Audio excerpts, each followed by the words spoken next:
नरेंद्र मोदी खुद अपने हाथ में पूरा लिस्ट लेकर के बैठे हैं और यहाँ से कमान अब नरेंद्र मोदी का होगा। नरेंद्र मोदी ने वो चेकलिस्ट जो है वो तैयार कर लिया है। उस चेकलिस्ट के हिसाब से पूरा का पूरा जो सिस्टम है अब काम करना शुरू कर चुका है।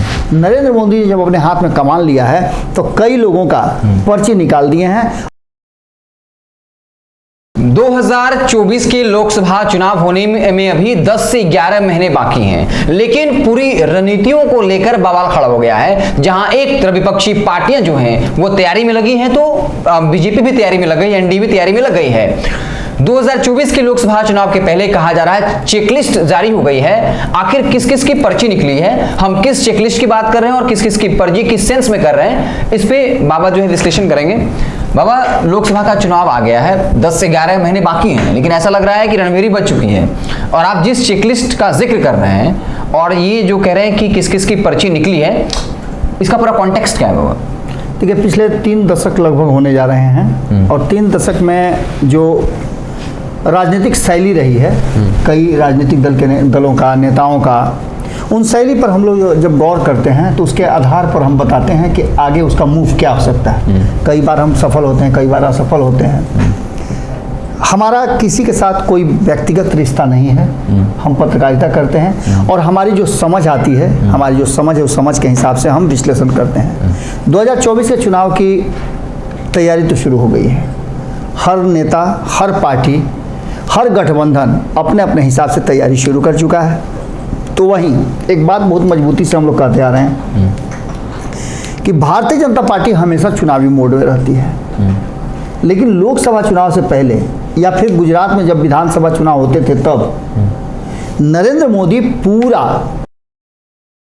ले लिया करते हैं।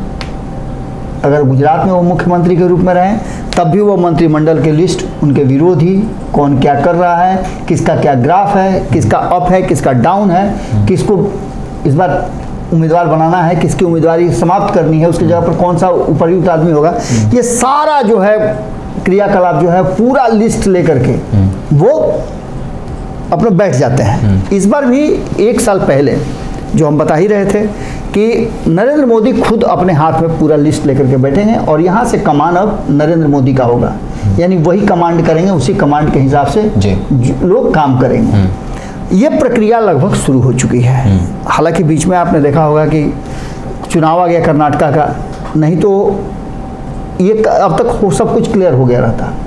लेकिन उस चुनाव के चलते 13 तारीख के बाद किसी भी समय चुनाव के परिणाम आने के बाद अब देखिएगा कि बहुत सारे परिवर्तन नजर आएंगे। इसमें सबसे पहला परिवर्तन तो नजर आ रहा है कि नरेंद्र मोदी इस बार जो वरिष्ठ उम्मीदवार हैं, जिन लोगों की जो 5 बार 6 बार से जीतते आ रहे हैं या एक बार भी जीते हैं, उनकी उम्र 70 पार कर गई है, तो उन सारे लोगों को कहीं ना कहीं वो स्पष्ट तरीके से अब अपने हिसाब से जगह देंगे।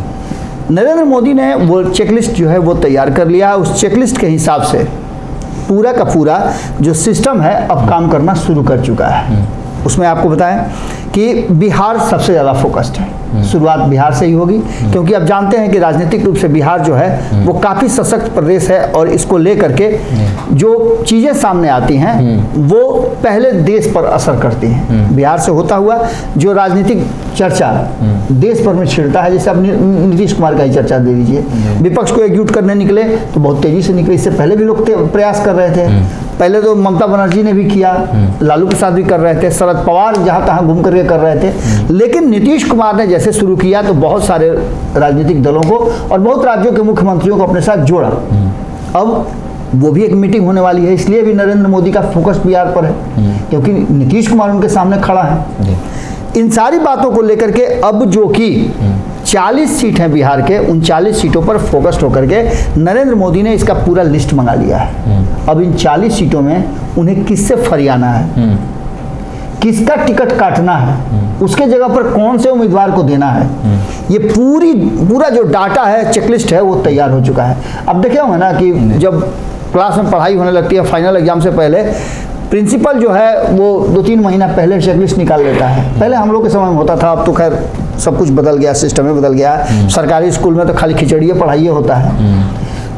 अब हम लोग के समय में होता क्या था कि वो चेकलिस्ट बन करके रेडी होता था, जो कमजोर विद्यार्थी होते थे वीकली टेस्ट कम आता था उन लोगों को सबसे ऊपर रखा जाता था और उन लोगों के लिए स्पेशल क्लास की व्यवस्था होती थी कि आने वाला है फाइनल एग्जाम, उस फाइनल एग्जाम के पहले उन लोगों को स्पेशल तैयारी कराई जाए।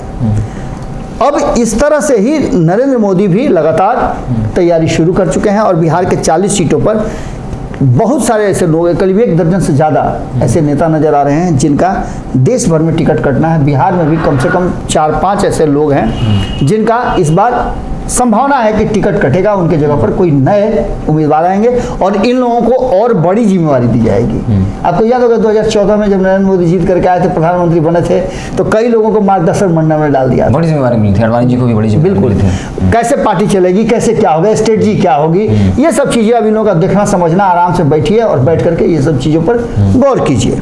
वैसे ही आपने देखा होगा 2020 के चुनाव से ही यह अभियान शुरू हो चुका है। बिहार के जितने भी वरिष्ठ नेता हैं जो लंबे समय से बिहार की राजनीति में अपना एक स्थान रखते थे, उन सभी लोगों को लगभग अरेस्ट करने के लिए दे दिया गया, युवाओं को सामने लाया गया। उसका नतीजा ये हुआ कि आप देख ही रहे हैं कि नई भाजपा नजर आ रही है। उसी तरह से 2024 के चुनाव के लिए भी कई नाम, अब नामों का खुलासा तो हम नहीं करेंगे, बहुत लोगों को अच्छा बुरा भी लग सकता है, लेकिन हमारे पास जो नाम है उसमें से आधा दर्जन नाम है जो कि इस बार टिकट से वंचित हो सकते हैं आने वाले एमपी के चुनाव में। जो वर्तमान एमपी हैं उन लोगों को इस बार ड्रॉप किया जाएगा और उन लोगों को अलग से कोई जिम्मेवारी दी जाएगी, क्योंकि इस बार का चुनाव नरेंद्र मोदी जानते हैं कि उन्हें नीतीश कुमार से लड़ना है। इसके साथ साथ नरेंद्र मोदी के चेकलिस्ट में उन लोगों का भी नाम है जो अलग अलग राज्यों के मुख्यमंत्री हैं या बड़े दल हैं, विपक्ष में खड़े हैं, जिनसे आने वाले समय में चुनाव में नरेंद्र मोदी को टक्कर लेना है। जैसे अब बिहार के बगल वाला, और वो दल इसमें शामिल हैं जो दल नीतीश कुमार के साथ गठबंधन का हिस्सा बनने की तैयारी में लगे हुए हैं। तो सबसे पहले आप चले जाइए पश्चिम बंगाल। पश्चिम बंगाल में उनकी निगाह जो है ममता बनर्जी पर है कि आखिर उनका मूव क्या होता है, उनको कैसे डैमेज किया जा सकता है, इसका पूरा खाका तैयार हो गया है। हम इन सब चीज़ों को भी विस्तार से बताएंगे। तो वहीं आप उत्तर प्रदेश में योगी आदित्यनाथ के हाथ में पूरा कमान दे दिया गया है और अखिलेश यादव पर सीधा निशाना जो है नरेंद्र मोदी का है कि उनका मूव क्या हो रहा है, क्या नीतीश कुमार के साथ वो अपना पार्टनरशिप बनाएंगे, इस गठबंधन का हिस्सा होंगे। इसके अलावे अरविंद केजरीवाल की बात कर लें, देख ही रहे हैं अरविंद केजरीवाल तो अपने ही फंसे हुए बेचारे कई स्कैम में। इसके साथ साथ अरविंद केजरीवाल के बाद उद्धव ठाकरे जिनकी सरकार भी थी और कुछ दिन पहले ही आपने देखा होगा कि सरकार से वो विदाई लिए, उनकी पार्टी टूटी, क्या कुछ हुआ सब नज़र आ रहा है। इसके बाद शरद पवार, वो भी अब सक्रिय राजनीति से अपने आप को अलग करना चाह रहे हैं, लेकिन उनकी राजनीति आप जानते हैं लालू प्रसाद की तरह है, कब कहाँ पलड़ा पलट देंगे कोई कहना मुश्किल है, इसलिए उन पर भी निगाह है। तो केसीआर पर भी निगाह है और दक्षिण के और भी कई, कुमारस्वामी हैं और भी कई दल हैं, स्टालिन हैं, इन सब लोगों पर भी नज़र है। यानी कि कहने का मतलब ये है कि 2024 के चुनाव से पहले नरेंद्र मोदी ने जब अपने हाथ में कमान लिया है तो कई लोगों का पर्ची निकाल दिए हैं और हम एक एक करके इन लोगों का नाम भी आपके सामने रखेंगे। आज हम बता दे रहे हैं कि ऐसे करीब 8 राज्य हैं जिनकी लिस्ट, पहली लिस्ट में उनका नाम आ गया है कि उनके साथ किस तरह से निपटना है, उनके साथ किस तरह का एक्ट करना है जो 2024 में भारतीय जनता पार्टी के लिए फायदेमंद हो। तो वहीं किन किन नेताओं को ड्रॉप करना है और अगल बगल से पंचा के लेकर के किसको उसको ले आना है, ये सारा लिस्ट तैयार है और लगभग बातचीत का सिलसिला भी शुरू हो चुका है। बहुत जल्द आपको बताए तो कि कर्नाटक का रिजल्ट आते ही बहुत सारी चीज़ें स्पष्ट हो जाएंगी। एक तरफ जहां महागठबंधन पटना में एक बड़ी बैठक करेगा, फाइनल करेगा कि उसे क्या करना है, कौन सी स्ट्रेटजी पे काम करना है, तो दूसरी तरफ आप देख ही रहे हैं कि नरेंद्र मोदी ने अपने हाथ में कमान ले लिया है। अमित शाह आप इधर देखे होइएगा कि करीब 1 सप्ताह से थोड़ा चुप हैं और उनको उनका टारगेट दे दिया गया है। नरेंद्र मोदी उनके माध्यम से पूरे देश भर में नई रणनीति के साथ नया खेल करेंगे।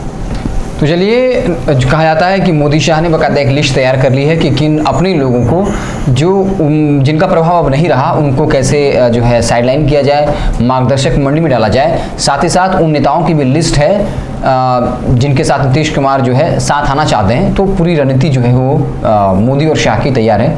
आपको हमारी बातचीत कैसी लगी, खबर कैसी लगी, कमेंट बॉक्स में ज़रूर बताइएगा। बहुत बहुत धन्यवाद। अगर ये वीडियो पसंद आई और वह बिहार के राजनीति और बिहारियत से सरोकार रखेनी तो सब्सक्राइब बटन दबा के चैनल के सब्सक्राइब कर ली।